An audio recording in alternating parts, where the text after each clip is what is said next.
Hello friends, moms and baby life channel में आपका स्वागत है। फ्रेंड्स, आज का जो टॉपिक मैंने लिया है ये एक रिक्वेस्टेड वीडियो है, यानी बहुत सारे लोगों ने रिक्वेस्ट किया है कि मैम प्रेगनेंसी में ऐसी क्या चीज़ है जो हमें अवॉइड करनी चाहिए, ऐसी क्या चीज़ है जो हमें भूल के भी नहीं करना चाहिए और हमें क्या क्या सावधानियाँ रखनी चाहिए। तो आज का जो मेरा टॉपिक है वो पूरा इसी के ऊपर मैंने कई सारे जो इसे पार्ट में डिवाइड किया है, जो मैं आज आपको एक के बाद एक बताऊँगी। ठीक है, तो यहाँ पे मैं आपको एक चीज़ और बता दूँ, यदि आपने मेरे चैनल को सब्सक्राइब नहीं किया है तो प्लीज़ मेरे चैनल को जाकर सब्सक्राइब कर दीजिए, साथ ही साथ बेल आइकन प्रेस कर दीजिए ताकि मेरी वीडियोस की आने वाली नोटिफिकेशन आपको टाइम टू टाइम मिलती रहे। तो फ्रेंड्स, बिल्कुल टाइम वेस्ट ना करते हुए चलिए स्टार्ट करते हैं कि आज का जो टॉपिक है कि प्रेगनेंसी में हमें क्या क्या चीज़ की सावधानियाँ रखनी चाहिए, ऐसे क्या चीज़ें जो हमें बिल्कुल भी भूल करके भी नहीं करनी चाहिए। ठीक है, तो यहाँ पे फर्स्ट मैंने जो लिया है वो है कि अवॉइड मेडिसिन। ठीक है, तो हमें देखो होता क्या है ना कि बहुत सारे लोग ऐसे रहते हैं जो प्रेग्नेंट रहते हैं, तो बिना डॉक्टर की परमिशन लिए अगर उनको फीवर आ जाता है या कुछ हो जाता है तो सोचते चलो डोलो खा लेते हैं या कुछ ऐसी चीज़ें खा लेते हैं जो उनके पास फीवर की मेडिसिन होती है और उसे यूज़ कर लेते हैं, जिसके कारण उनका मिसकैरेज हो जाता है। सबसे पहले आपको एक चीज़ बता दें, माँ बनना जीवन का बहुत ही ज़्यादा खुशनुमा पल होता है और ऐसा जिस न्यूज़ को सुन करके ही इतनी ज़्यादा खुशी होती है हमें। तो आप सोचिए, अगर थोड़ी सी एक आपकी छोटी सी भूल से अगर आपके साथ इतना बड़ा हादसा हो जाता है कि आपका मिसकैरेज हो जाता है, आपके जो सपने हैं वो टूट जाते हैं, तो आपको कैसा फील होता है। तो इस चक्कर में आकर के आपको कभी भी छोटी से छोटी चीज़ भी डिस्कस करनी चाहिए अपने डॉक्टर के साथ में, और कभी भी बिना डॉक्टर की जो है बिना डॉक्टर को कांटेक्ट किए कभी भी कोई ऐसे मेडिसिन यूज़ नहीं करनी चाहिए। चाहे आपको बहुत सारा मेडिसिन पता हो या आप अपने किसी फ्रेंड से सजेशन मत लीजिए, अपने किसी फैमिली मेम्बर से सजेशन न लीजिए, आप सीधे अपने डॉक्टर से बात करिए कि मैम मुझे ऐसी प्रॉब्लम है, क्या मैं ये मेडिसिन यूज़ करूँ या ना करूँ। फर्स्ट टॉपिक जो बहुत सारे लोग गलती करते हैं, इनफैक्ट मेरी बहुत सारी फ्रेंड है जिन्होंने भी ये गलतियां करी थी, इसलिए मेरा सबसे पहले जो आपको इसीलिए मैं जो टॉपिक में रखा वो सबसे पहला मैंने यही रखा है।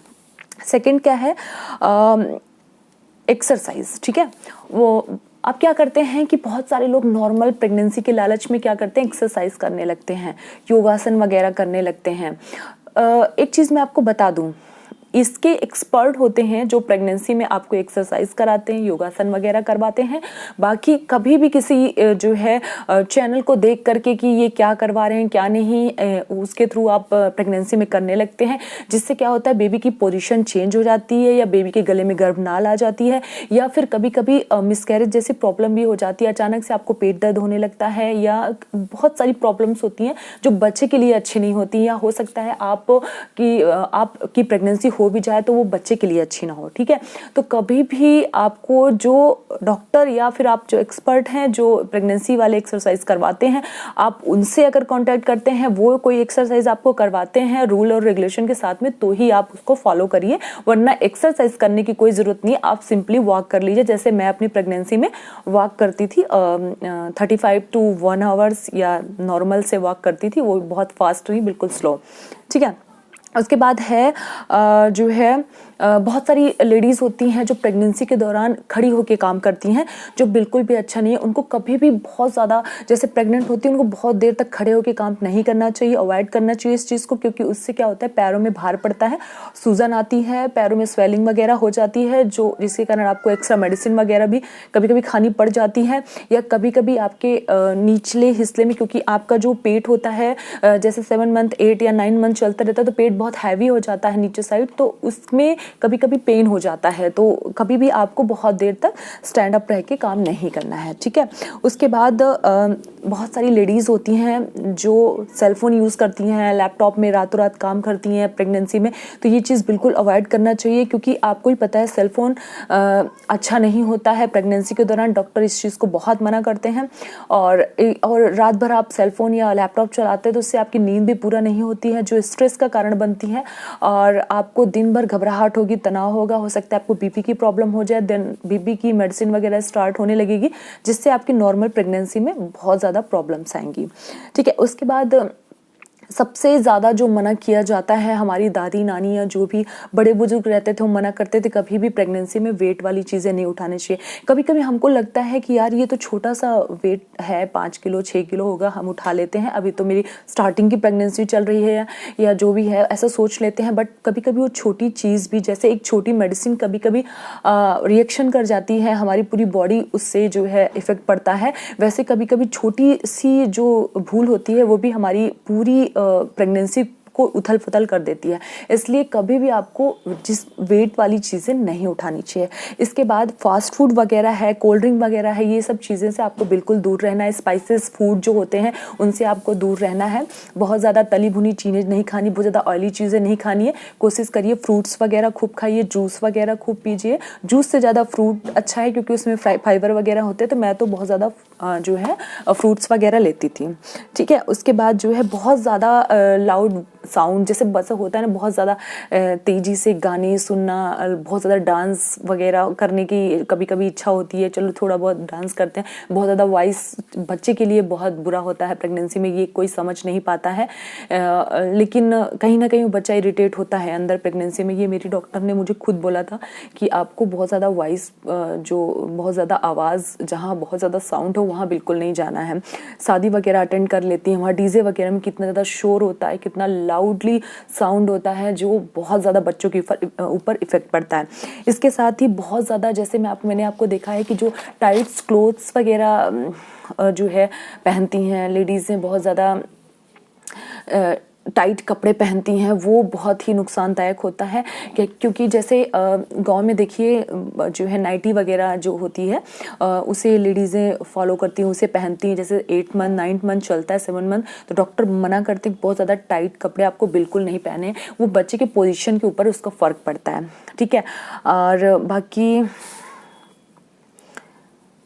बाकी एक चीज़ है कि जैसे होता क्या है कि जैसे हमें छोटी से छोटी प्रॉब्लम होती है तो हमारे जो फैमिली मेम्बर होते हैं वो सब हमें तुरंत ही जो है बताने लगते हैं, आप ये करिए वो करिए। मैं ये यहाँ पे मेरा मोटिव बिल्कुल नहीं है कि आपके फैमिली मेम्बर की बातें आप ना सुने, उनकी बातों को इग्नोर करें। उनकी बातें बेशक सुनिए आप, क्योंकि उनका भी खुद का एक्सपीरियंस रहा होता है, लेकिन फिर भी मैं आप चाहे इस चीज़ से मेरे ऊपर आप ब्लेम भी कर सकते हैं, जो भी हो, लेकिन मैं आपको फिर भी बोलूँगी, आप आखिरी राय डॉक्टर की मानिए अपनी, जिससे आपका ट्रीटमेंट चलता आ रहा है।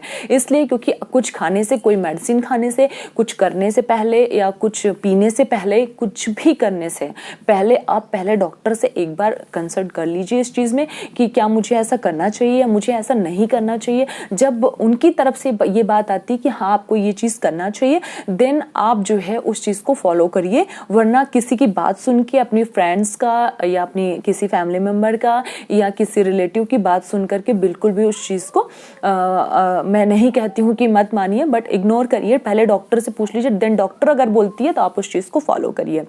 ठीक है, बहुत ज़्यादा आपको सॉल्ट यूज़ नहीं करना है। मैंने देखा है कि जब लेडीज़ें प्रेग्नेंट रहती हैं तो बहुत ज़्यादा वॉमिटिंग का मन करता है, तो उनका ऐसे नमक सा खाने का मन करता है, सॉल्ट बहुत यूज़ करने लगती हैं, फ्रूट्स वगैरह में ऊपर से सॉल्ट वगैरह डाल के खाने लगती हैं।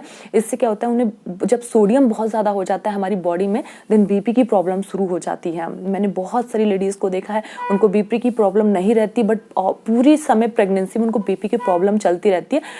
जो रीज़न बनता है ऑपरेशन होने का, मैंने देखा है यही एक रीज़न होता है जो उनको ऑपरेशन फिर तक ले जाता है, क्योंकि बीपी में आपको नॉर्मल डिलीवरी नहीं हो सकती है। देन आपको मेडिसिन दे करके जब आपका बीपी नॉर्मल होता है, देन आपका ऑपरेशन होता है। ठीक है, बहुत ज़्यादा रात में आपको जगना नहीं है, क्योंकि बहुत ज़्यादा जब आप रात में जगते हैं तो मैंने देखा है कि रात में जगने की वजह से उनको बहुत ज़्यादा प्रॉब्लम्स होती है। जब वो नेक्स्ट डे उठते हैं तो उनका मूड ऑफ होता है, देन उनके अंदर घबराहट सी होती है, बेचैनी, उलझन, बहुत सारी चीज़ें होती हैं।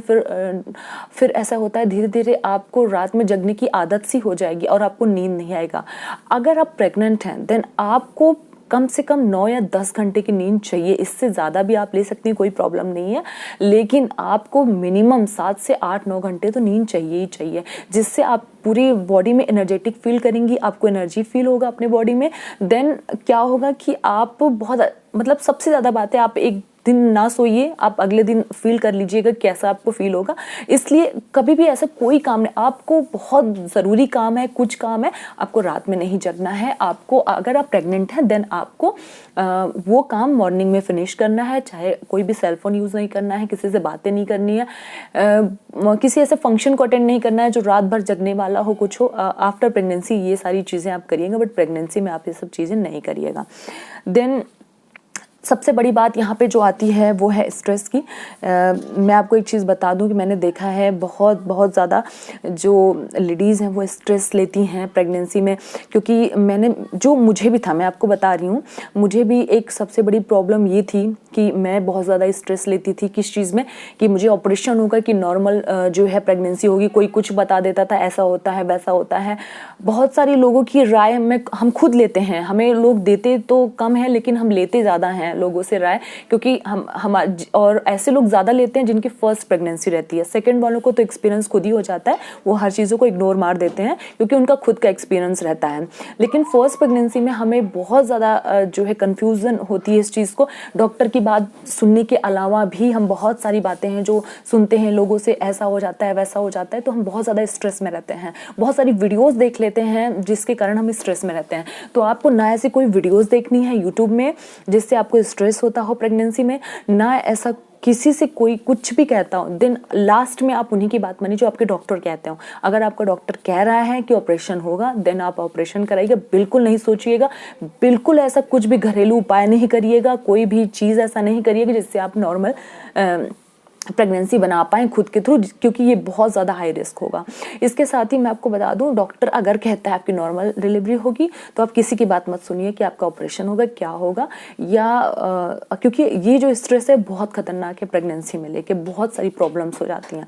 तो फ्रेंड्स, आशा करती हूँ ये जो मेरा टॉपिक है आपको बहुत अच्छा लगा होगा, क्योंकि मैंने वो सारी चीज़ें जो है इस टॉपिक में रखी हैं जो प्रेगनेंसी के दौरान हमें भूल कर भी नहीं करना चाहिए। और तो फ्रेंड्स, मिलेंगे अगले वीडियो में एक नए टॉपिक के साथ में। तब तक के लिए bye bye, take care, love you all.